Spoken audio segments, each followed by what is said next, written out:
celebrate Christmas, at least many of us, if not most of us. But while celebrating Christmas, we forget the significance, the true meaning of Christmas. This is Malloy Kumar Ghoshal, Kumar of Sundarbans, pronounced Sundarban in Bengali, addressing you live on this Christmas Day, the 25th of December of the Gregorian year 2022. And while extending my most cordial, humble, respectful greetings to all of you, I'm obliged to share with you my thoughts, including my beliefs, about the significance of Christmas. We often celebrate Christmas lavishly, forgetting the fact that when Jesus Christ was born in Bethlehem in English, or Bethlehem perhaps in Hebrew, he did not even have a bed to sleep on or in. He was laid down, wrapped in swaddling cloths, in a manger, possibly in a stable, perhaps in a cowshed, perhaps at a place, but not anywhere which could be considered to be luxurious. This morning, when I went to attend services at St. Paul's Cathedral in Calcutta, in India, I heard a lovely service by the vicar of the church, namely Reverend Abir, written Adhikari but pronounced Adhikari in Bengali, Reverend Adhikari, even though the service was in English. Among other things, he referred to a factual incident about a little girl who probably did not even have a home. She was spending her days on the street begging. But she brought a gift, some food and a flower, and presented the same before the cradle, before the creche. She could not afford much, but what she could afford, she brought. This reminded me, of course, of that incident taking place in the presence of the Lord Jesus Christ in the temple, when many rich people brought expensive gifts and presented in order to impress their Creator, perhaps, according to their own belief. But a poor widow, she gave only 2 copper coins, her whole living. And Jesus Christ said to his disciples, and Jesus Christ said to his disciples that this particular lady, a widow, gave more than all the rich individuals who brought expensive gifts, because she sacrificed her whole living. According to the New Testament, if I'm not wrong, God gave the best he had for us, his only begotten and beloved Son, to become the Messiah on this earth, to liberate us who believed in him, in his word, to be free from the tyranny of Shaitan, or Satan in English, the devil, the deceiver, the arch-enemy of our Creator, and the arch-enemy of us all, because his aim, the devil's aim, is to lead us to hell, where fires do not extinguish and the sufferings never cease.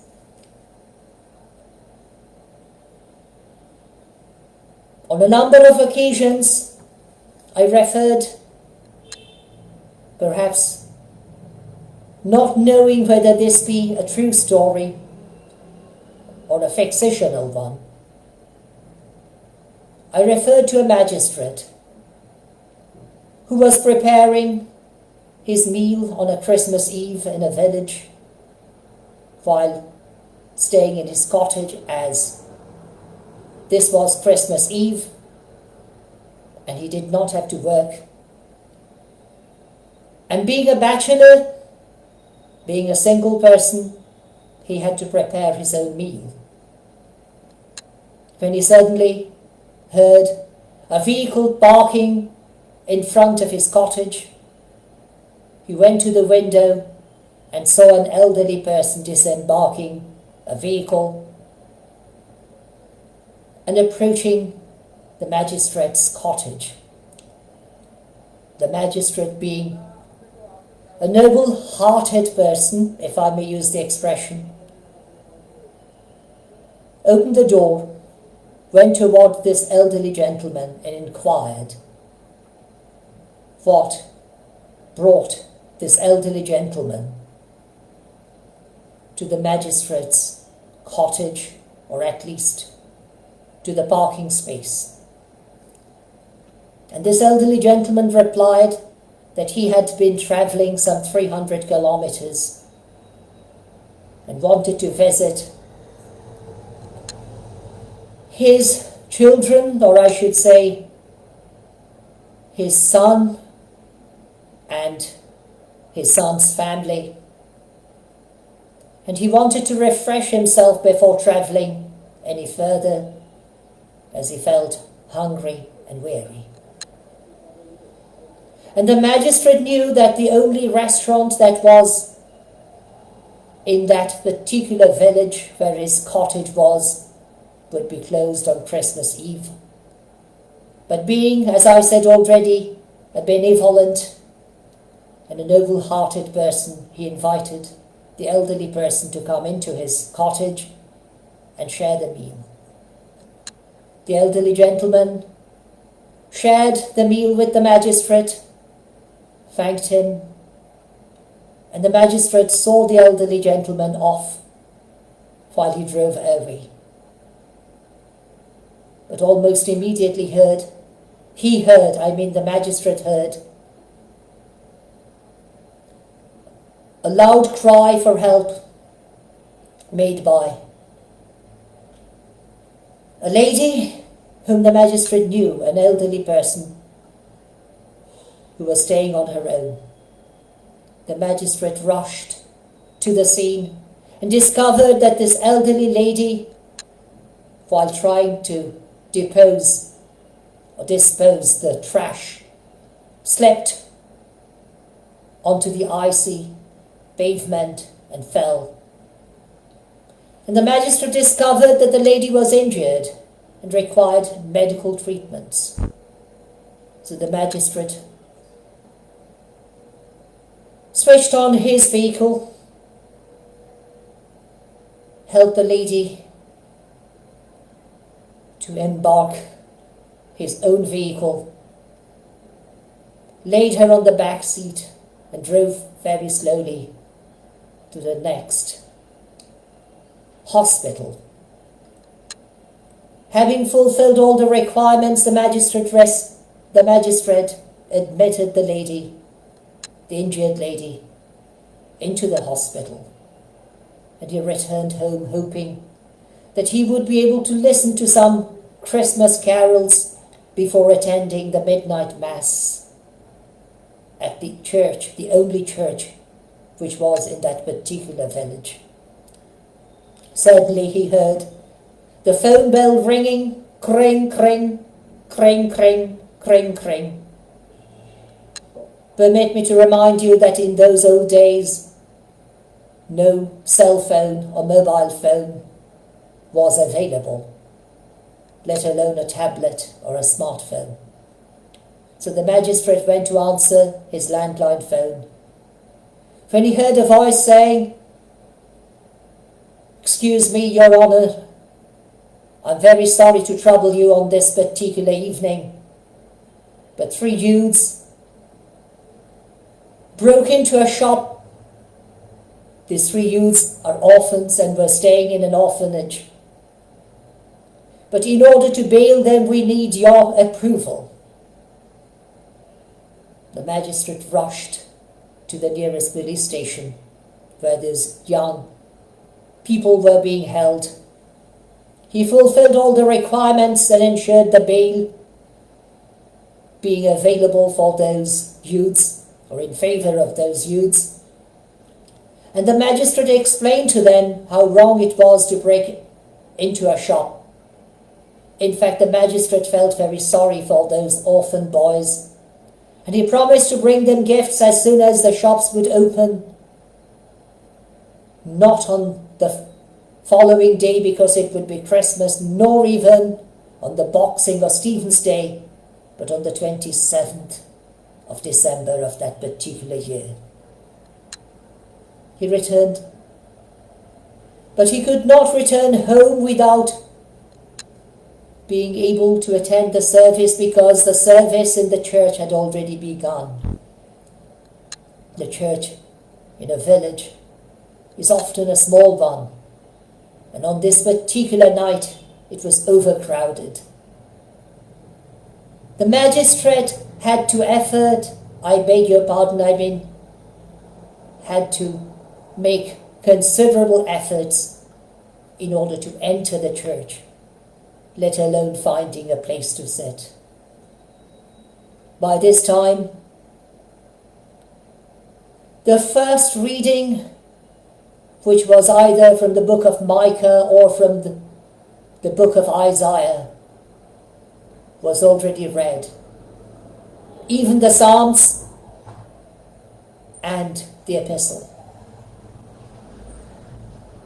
The vicar was standing in order to read the gospel.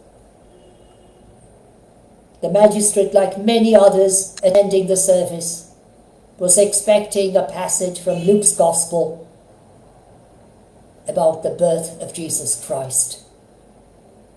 But the vicar of the church said, as you all know, I was admitted to hospital the day before the first Advent Sunday, and I was not released until this afternoon.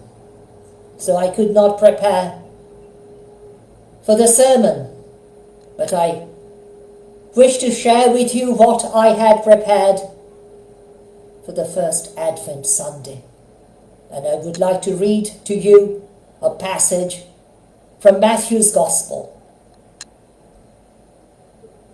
And the vicar, or the presbyter in charge of the church, began to read from Matthew chapter 25, verses 31 onwards, which went something like this. I was hungry, and you gave me food. I was thirsty, and you gave me drinks. I was a stranger, and you welcomed me. I was bare, and you clothed me. I was sick and in prison, and you ministered to me. Blessed are you. Come. And the vicar went on to say the remaining of the passage while referring to the return of the Messiah. On clouds, in company of his holy angels, while separating the sheep from the goats, placing the sheep on the right and goats on the left. And looking upon the goats, he said, Accursed are you, because I was hungry, and you gave me no food. I was thirsty, and you gave me no drinks. I was bare, and you did not clothe me. I was sick and in prison, and you did not visit me, nor did you administer your service to me. Depart from me into the fire prepared for the devil and his angels. The story reminded the magistrate about his own incident on that very day, very afternoon, very evening. He remembered that he administered his service to his Lord in reference to the incidents which took place. This little girl in a church here in West Bengal in India could not afford much, but she brought the best she could. Like that widow in the temple concerning whom Jesus Christ said that she gave more than all the rich men, because she gave all she could afford. This Christmas is anything but joyful for me when I hear repeatedly, almost relentlessly, concerning the incidents taking place in various parts of the world. The war, the natural catastrophes, even the floods, the earthquakes, the snowstorms. True be it that natural catastrophes are not in our control, but wars are, and we can make a difference. A dictator has been prosecuting a meaningless war against his neighboring country, against the people of that country. He is so heartless that he has no consideration even for the children. He calls himself a Christian, but forgetting the fact that he is not merely disregarding the very birth of Christ child, the Christ child, but he is repeating the same error committed by Herod the king in an attempt to destroy Jesus Christ when he killed all male children who were below the age of 2 years. We may not be able to control the natural calamities, but we can control ourselves not to prosecute meaningless wars contrary to natural justice, contrary to equity, contrary to humanity. And this dictator reminds us of through his vicious undertakings of Herod the king. We need to remind him of true Christianity, based upon true Judaism found in the Torah, both in the Old and the New Testament of the Holy Bible.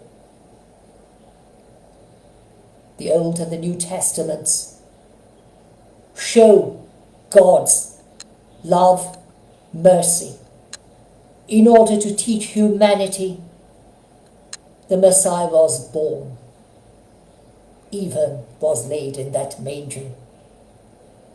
On that night, when shepherds were out in the field,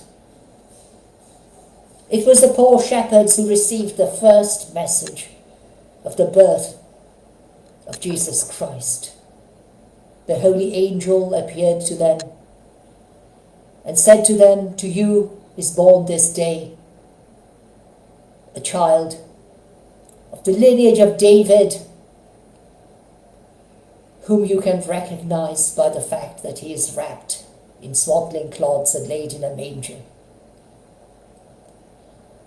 Thereafter the angels, the heavenly host, sang that wonderful hymn, "Glory to God in the highest, and peace to his people on earth."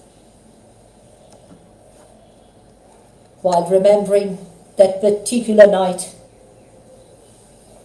I wish you all blissful days of Christmas, remembering that we can make a difference for the victims.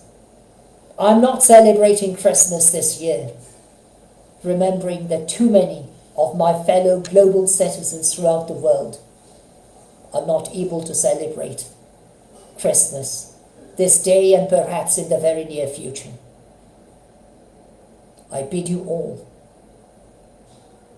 very blissful days ahead, remembering that Christmas is derived from two nouns, Christ and Mass, or in possessive, Christ's Mass, communion with Jesus Christ.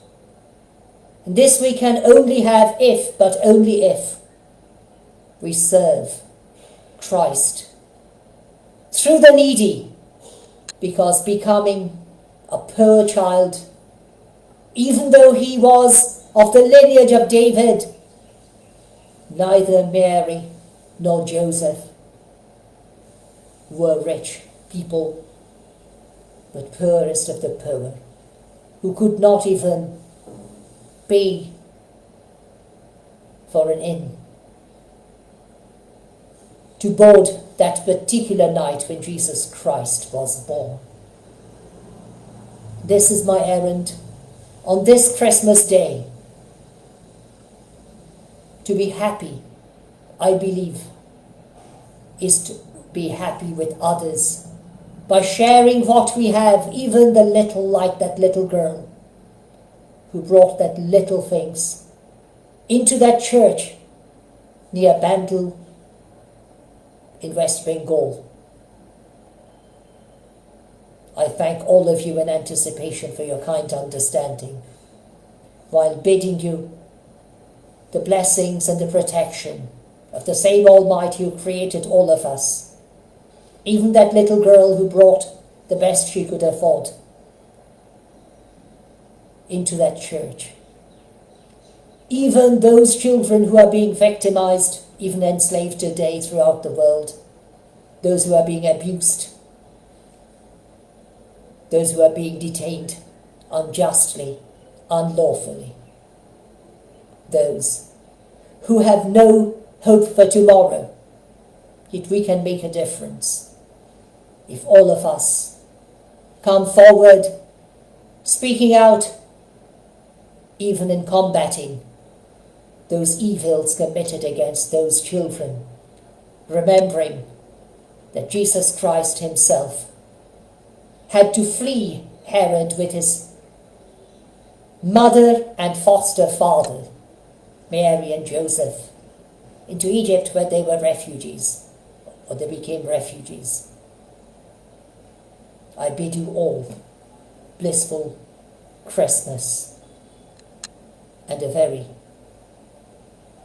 good and blissful New Year, Gregorian New Year of 2023.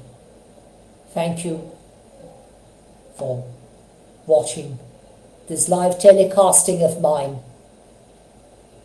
Even those who would be kind enough to watch the video recording of the same at their convenience. Thank you once again. God bless.